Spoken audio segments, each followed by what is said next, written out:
बच्चों, welcome to ED academy.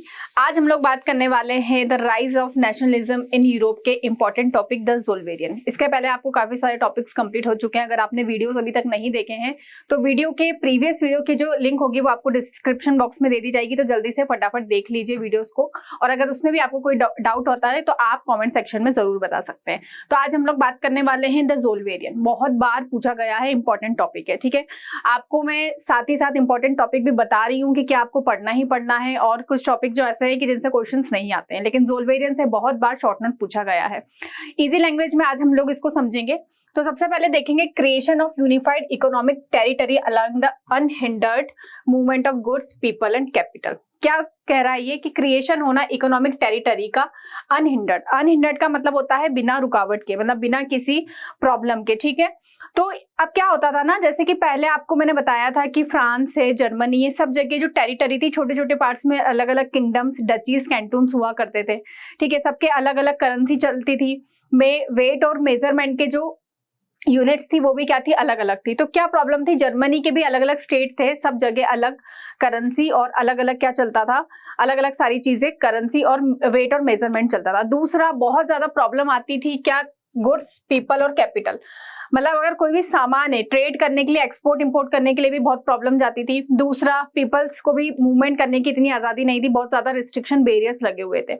Then capital. Capital क्या होता है, जब भी बिजनेस में हम कोई पैसा लगाते हैं, इंपोर्ट एक्सपोर्ट करते हैं, ट्रेड में पैसा लगाते हैं, उसको हम कैपिटल बोलते हैं। तो कैपिटल मूवमेंट भी इजिली नहीं हो पाता था, क्योंकि एक तो टेरिफ बैरियर लगे हुए थे, दूसरा करेंसी मैच नहीं करती थी, वेट और मेजरमेंट सिस्टम भी क्या थे, अलग थे। तो क्या हुआ कि प्रूशिया ने क्या करा, इसका इनिशिएटिव लिया कि एक कस्टम यूनियन बनाएंगे हम। ज़ोल्वेरियन क्या था 1834 में, कस्टम यूनियन, और जिसको हम ज़ोल्वेरियन भी कहते हैं, ठीक। वाज फ्रेम्ड, ये सॉरी यहाँ पर मिस्टेक है, ये फ्रेम्ड लिख सकते हो आप या फॉर्म लिख सकते हो, at the initiative of Prussia, ठीक है। उसमें स्लाइड में मिस्टेक हो गई है स्पेलिंग की। तो was formed at the initiative of Prussia. Prussia जो एक पार्ट था, एक टेरिटरी थी, उसने इसका इनिशिएटिव लिया and joined by the most of the German state. इसका इनिशिएटिव स्टार्ट किसने करा, प्रूशिया ने करा, लेकिन बहुत सारे जर्मन स्टेट ने क्या करा, इसमें पार्टिसिपेट किया। उसके बाद ज़ोल्वेरियन एक यूनियन ग्रुप बनाया गया, ठीक है। अब इसका क्रिएशन इसलिए किया गया था ताकि इजीली हम क्या कर सके, सब लोग स्टेट जितने भी है तो आपस में गुड्स का आदान प्रदान कर सके, इंपोर्ट एक्सपोर्ट कर सके, ट्रेड कर सके। दूसरा, करेंसी का भी मूवमेंट अच्छे से हो पाए, कैपिटल भी हो पाए, और लोग भी अच्छे से क्या कर पाए, अपना बिजनेस ट्रेड कर पाए, ठीक है। कोई भी अनहिंडर्ड का मतलब होता है बिना रुकावट के, बिना किसी प्रॉब्लम के।